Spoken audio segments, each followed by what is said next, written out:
Excelência é quando você ultrapassa, quando você vai além. Excel em latim significa aquilo que ultrapassa. Uma pessoa excelente, o que é? Uma pessoa excelente é aquela que vai além do óbvio.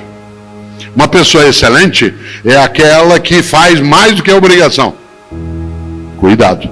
Fazer mais do que a obrigação não é trabalhar sem salário, trabalhar sem recurso. Trabalhar fazendo mais do que a obrigação é ter a obrigação como ponto de partida e não como ponto de chegada. Uma pessoa excelente é aquela que parte da obrigação e não chega na obrigação. A obrigação é da onde você segue no começo e não ao local onde alcança ao final. Você conhece gente excelente.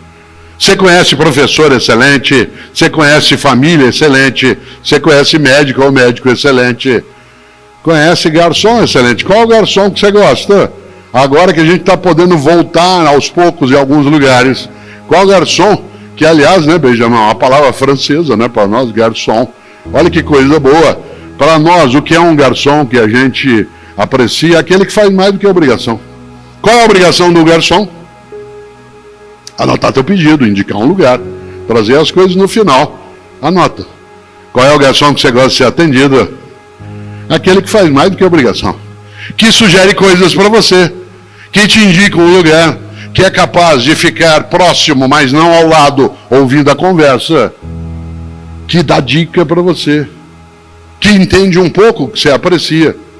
Por exemplo, aquele garçom, você já encontrou, garçom ou garçonete, que você chega num lugar, você está ali num casal, seja qual for, pedem 2 pratos. E aí o garçom diz assim, olha, aqui a comida, o prato é bem servido. Um prato só dá para 2. Você fica olhando, pensando assim, mas o cara tá louco. Por que ele vai dizer uma coisa dessa? Vocês vão ganhar menos se ele fizer isso? Não. Porque primeiro que a comida será de fato suficiente num único prato. E ao dizer isso, não precisa pedir 2, porque um prato é suficiente para ambos, ele te captura, fideliza, e aí você volta.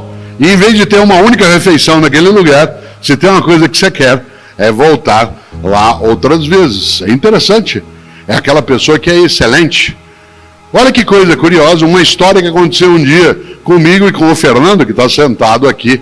Né? Eu não dirijo, eu não tenho carteira de motorista, não tenho habilitação, e não dirijo por uma razão que às vezes parece estranha. Eu não dirijo porque eu não gosto, né? E eu não aprecio fazê-lo. Tem gente que acha, como, você não dirige? Eu digo, eu não dirijo, não boto ovo, não fabrico rádio, né? Tem uma série de coisas que eu não faço no meu dia a dia. E eu não dirijo, e o Fernando, que aqui está, né, ele faz comigo os percursos, os lugares, e ele dirige. Eu nunca esqueço, não sei se o Fernando se lembra, há uns 6 anos, nós estamos voltando de São João da Boa Vista, uma ótima cidade, quase na fronteira de São Paulo com Minas, né, em outro lado de Minas, e a atividade terminou 9h30 da noite, mas naquele momento não havia pandemia, e ao final havia uma sessão de autógrafos de quem tinha livro, havia sessão de fotos, coisa que hoje nós, por enquanto, não podemos fazer. Aliás, porque queremos ficar todas vivas e vivos e bem. E nesse sentido, naquele momento, saí eu, depois que a palestra terminou, para os autógrafos e fotos, e tudo terminou perto das 11h30 da noite. E nós com uma fome danada, querendo comer alguma coisa, a gente tinha tomado um lanche na hora que chegou, mas já estava muito tarde. Saímos de São João da Boa Vista, pegamos a estrada, a SP, né, 340, que é uma ótima estrada, que sai em Campinas e depois para pegar a Bandeirantes, e nada aberto na estrada. Todos os postos já fechados no horário que a gente passou. Conseguimos entrar na Bandeirantes, na estrada, na rodovia Bandeirantes, era 1h e pouco da manhã, tudo fechado. De repente, a gente está vindo e vê a luz acesa num posto de gasolina. Fernando entrou. A gente babado de fome, já era 1h e tanto da manhã, e eu rapidamente fui até o balcão, ali havia uma estufa, e nessa estufa 2 bolinhos. E eu disse ao garçom, por favor, o senhor nos dá esse bolinho? Ele disse, eu se fosse o senhor não comia não. Isso criou um afeto nosso. Aliás, quando a gente pode, a gente passa por lá. Atenção, olha que pessoa excelente. Ele não se contentou em ser exclusivamente um vendedor.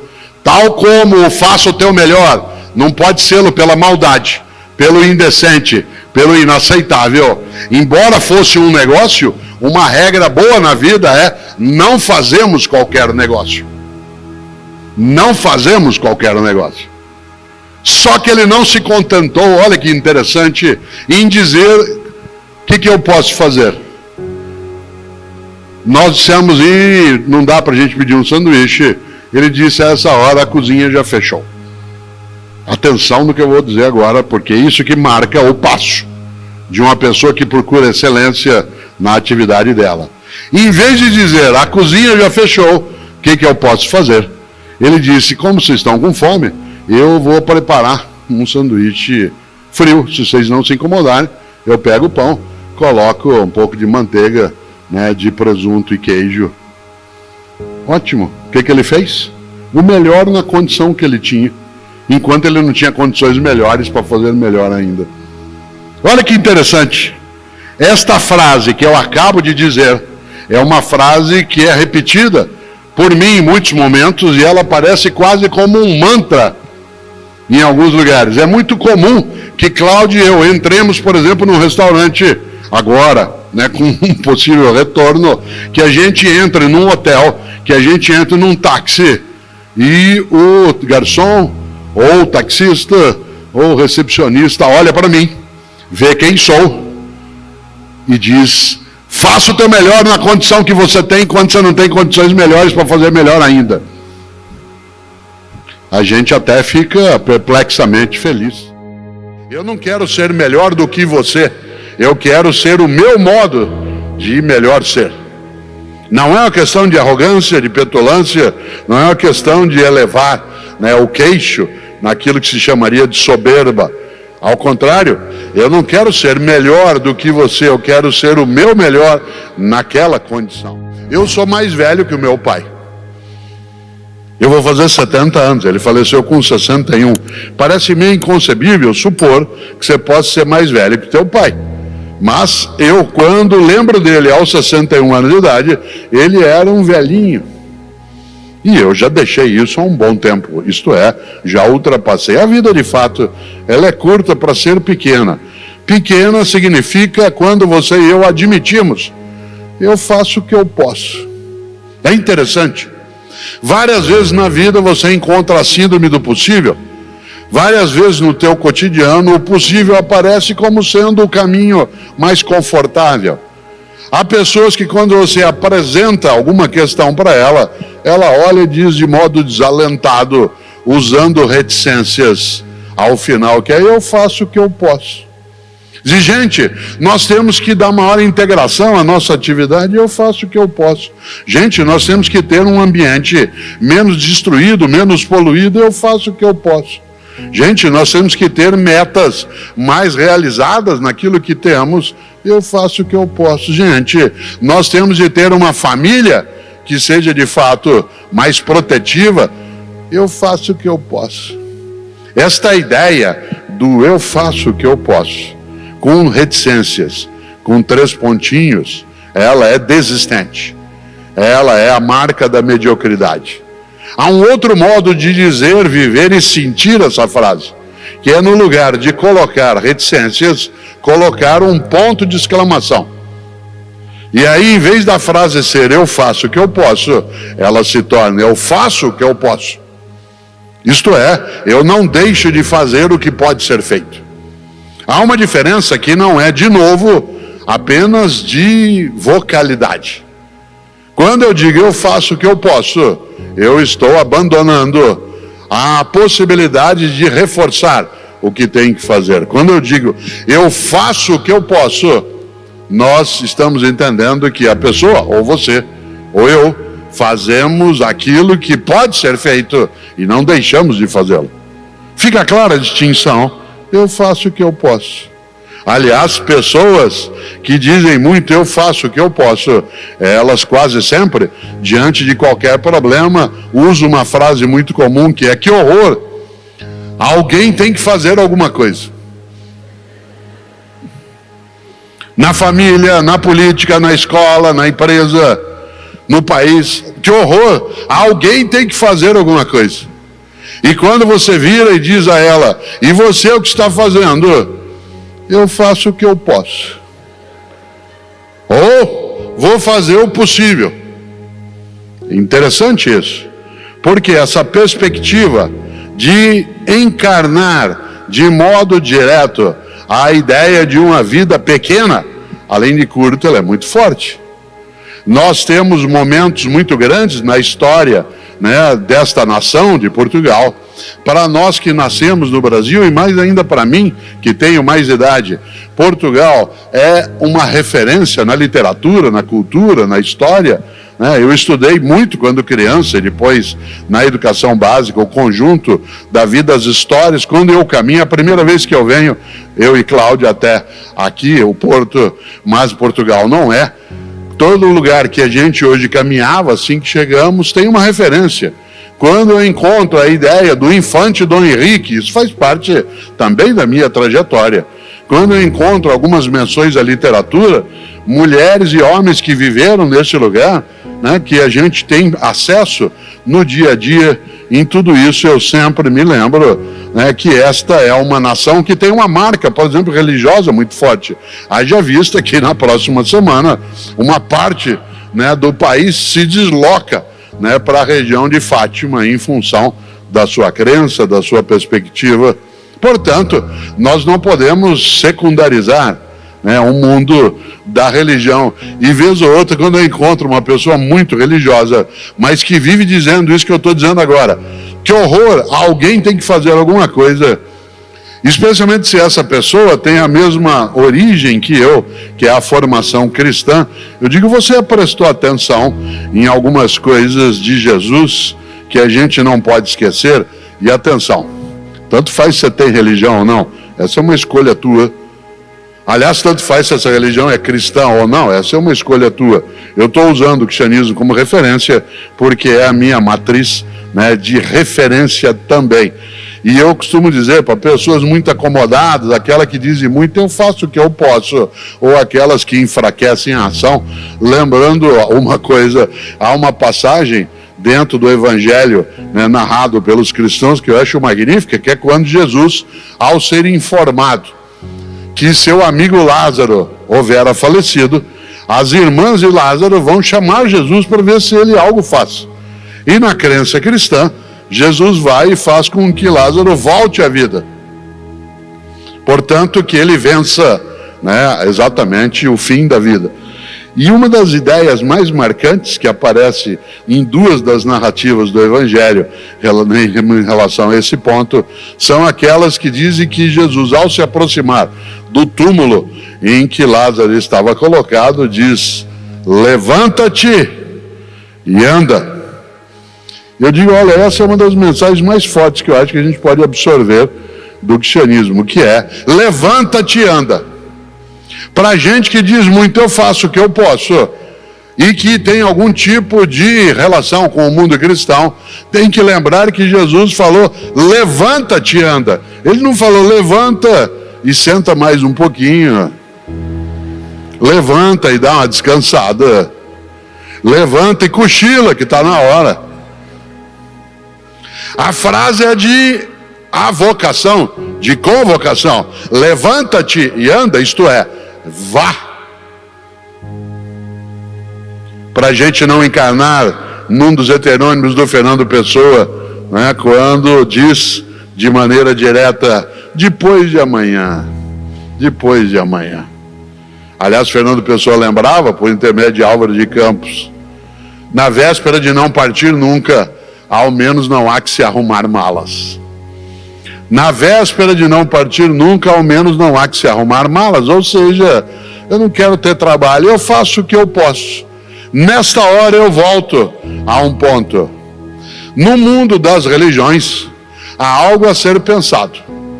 Insisto numa noção: você e eu temos religião não por escolha, não é uma questão do Estado, isto é, do poder público. Ela não é uma questão que um governo deva interferir, protegendo ou prejudicando. É o que se chama de fato de um Estado laico. O Estado laico não é um Estado ateu. Um Estado laico é aquele que nem favorece nem impede que as pessoas façam as suas escolhas. Mas as religiões do livro, e Portugal é uma nação em que essas religiões se entrecruzaram, que é o judaísmo, o cristianismo e o islamismo. Essas três religiões que têm um livro como referência, e esse livro tem narrações que se entrecruzam, seja a narrativa dentro do judaísmo, seja a Bíblia dos cristãos, seja, né, o Corão dos islâmicos. Essas três grandes religiões falam de uma coisa para você e eu pensarmos.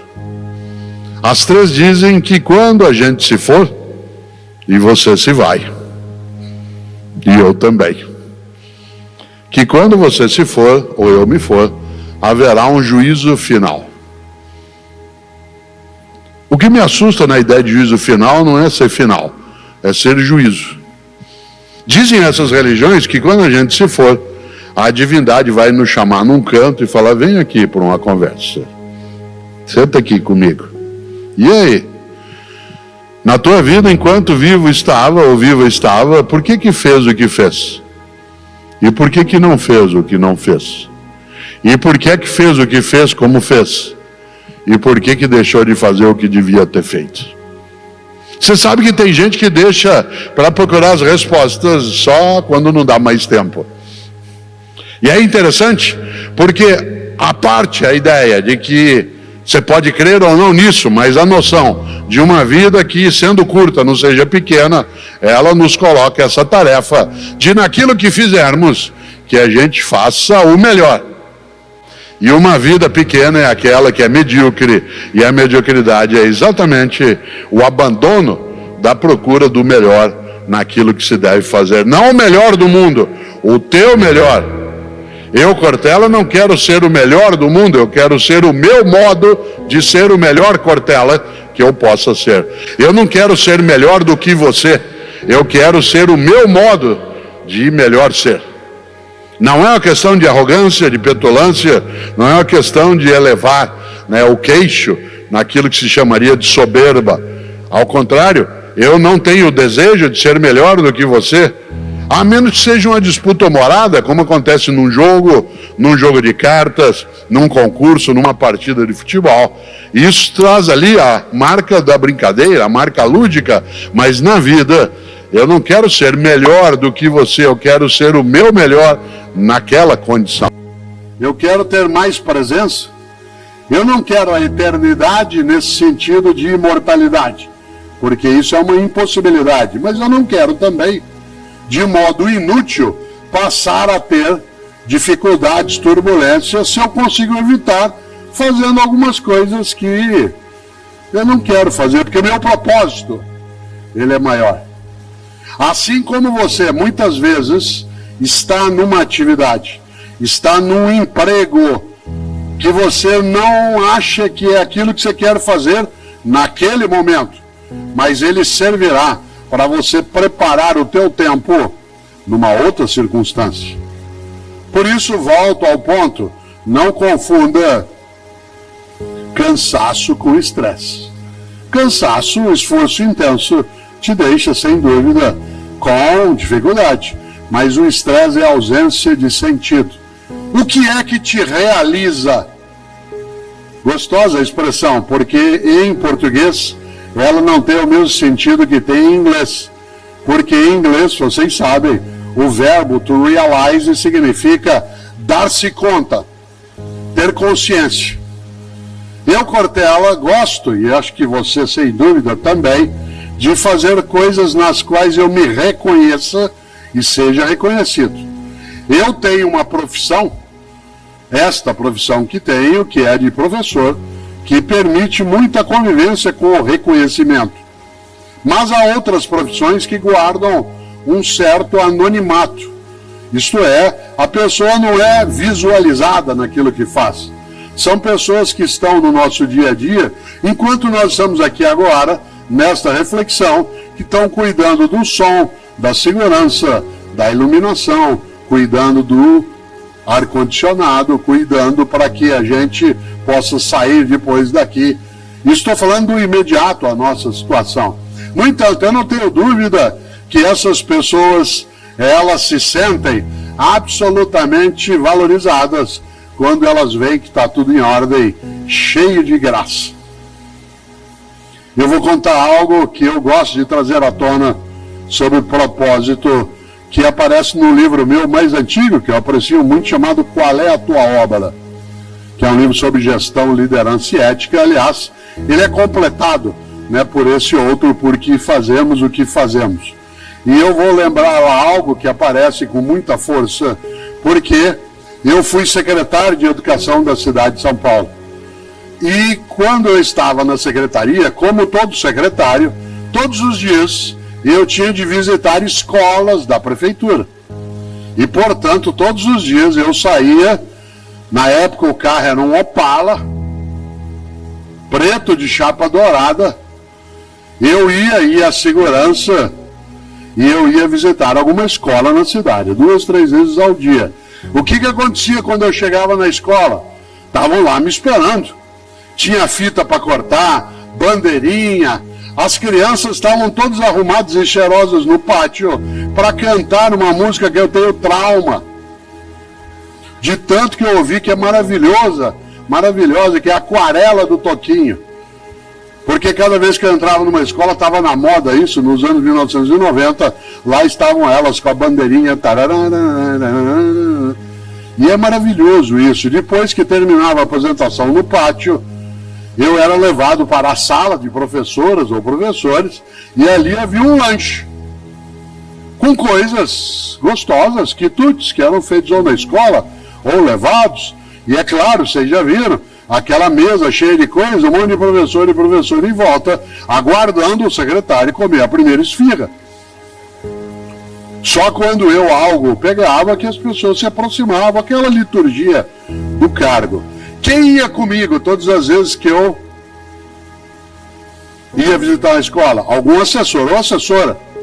Isto é, alguém que já tinha convicção de que aquilo era cheio de graça. Razão pela qual estava também numa gestão pública. Quem não ia comigo? Quem levava a máquina no dia a dia. Então, por exemplo, no andar que eu ficava, no andar da secretaria, tinha uma senhora, Dona Maria Real, que no fundo do corredor tinha uma pequena cozinha e ela passava o dia ali fazendo café e levando para o gabinete do secretário, porque muita reunião, muita gente, toda hora ela vinha fazer café. O que Dona Maria achava que ela fazia na Secretaria de Educação? Café. No mesmo andar, no final do corredor, além dessa copinha, onde Dona Maria fazia café, tinha uma máquina de reprodução, aquelas antigas máquinas Xerox grande, e ali ficava um rapaz o dia inteirinho. Levantava aquela tampa, baixava, aquela luz passava, aquele calor. O que ele achava que ele fazia? Tirava cópia. No andar de baixo, sob a sala do meu gabinete, ficava a contabilidade, onde as pessoas passavam o dia fazendo nota de empenho. Um dia eu lembrei de uma coisa que era importante, que eu não tinha notado, que as pessoas não tinham muita clareza do propósito. Quem tinha clareza? Eu, a equipe que estava, que tinha se disposto a entrar num projeto político de atividade pública, mas os outros não necessariamente. E aí eu decidi mudar a lógica, e em vez de, ao visitar escolas, levar comigo quem já estava comigo, quem já tinha clareza do porquê estava fazendo aquilo que fazia, eu decidi levar as pessoas do dia a dia da burocracia. E a primeira delas foi Dona Maria. Eu falei, olha, amanhã, Dona Maria, eu vou visitar uma escola, e gostaria que a senhora fosse comigo. Claro que isso precisa cautela para não ser constrangedor. Precisa um preparo, porque o secretário é uma figura acima, de repente, entrar no carro, no banco de trás do Opala, sentar junto comigo. Esses carros antigos, o banco de trás era único, né, e ficar ali joelhinho com joelhinho, com o secretário. Precisava preparar, é mais ou menos como algumas famílias que às vezes levam a pessoa que trabalha na tua casa, quando vai almoçar, você vai almoçar fora, você leva a pessoa com você, E ela, que não está habituada a algumas coisas, infelizmente ainda, mas não para sempre, aí você entrega o cardápio para ela e diz: o que você quer comer? Claro que aquilo é um peso imenso. Primeiro, que ela não domina o cardápio. Segundo, que não está habituada a escolher. E terceiro, menos ainda vincular as duas coisas imediatamente, que é o custo. Então, é necessário uma aproximação que não seja demagógica. Então, começar, eu gostaria que a senhora fosse, para a senhora ver um pouco o resultado também do seu trabalho. Aí Dona Maria foi comigo, entrou comigo na escola, foi ver as crianças e depois ela foi para a sala onde estava o lanche. Vocês imaginem, poder ter o lanche em vez de só servi-lo estando ali, né? Estando comigo. Não era demagogia, era de formação para ela e para mim. Depois, no outro dia, eu levei, o rapaz tirava cópia no fim do corredor. Numa outra vez, o pessoal da área de contabilidade. De repente, o que as pessoas começaram a entender? Que ela não fazia café, ela fazia educação escolar. Que aquilo que ela fazia ajudava a aparecer.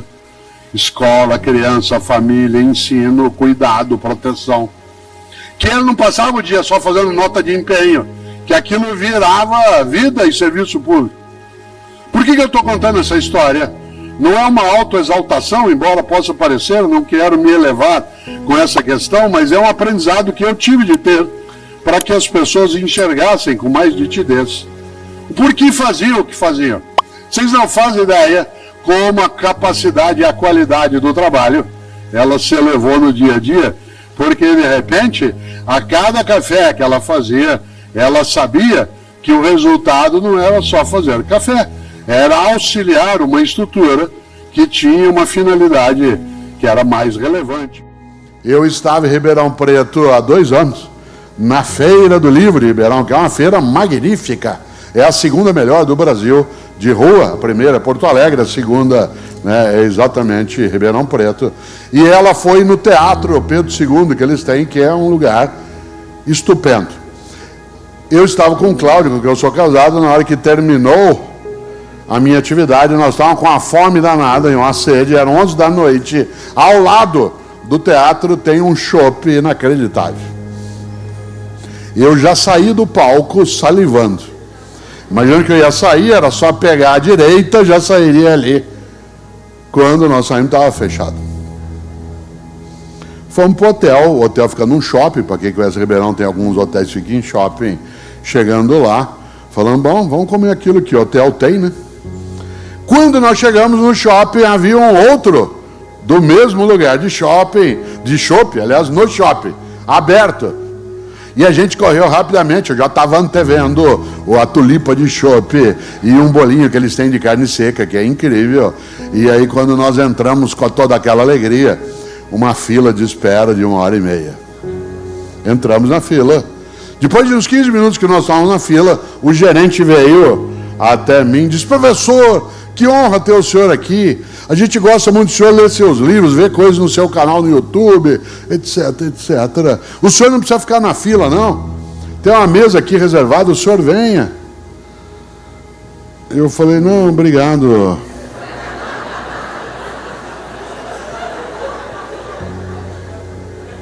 Foi duro. Ele falou: não, mas o senhor vem. Eu falei: não, obrigado, eu prefiro ficar aqui, agradeço a gentileza. E nós ficamos mais 1h15 na fila, andando. Cada vez que passava um garçom com aquele chopp todo, Cláudia olhava para mim, eu para ela, com aquele olhar. Mas quando, depois de 1h15, eu sentei e tomei o primeiro chopp, ele desceu com merecimento, com uma capacidade de manter a cabeça, porque você diria assim: mas Cortella, não foi você que escolheu o lugar quando ele ofereceu, não era uma coisa só, não foi você que pediu, mas era um privilégio, tinha mais gente na fila. Será que eu quis aceitar a oferta dele? É óbvio que quis. Será que eu podia? Claro, ele estava chamando, eu ia rapidamente, e ainda eu olhar a fila e fazer assim. Queria, podia, devia, não. Por que não devia? Mas você é uma pessoa conhecida, você está na dança dos famosos, às vezes no júri. Sim, mas isso não faz com que eu, por conta do nome que tenho, do lugar que ocupo, do dinheiro que carrego, da escolaridade que possuo, que eu possa fazer o indevido.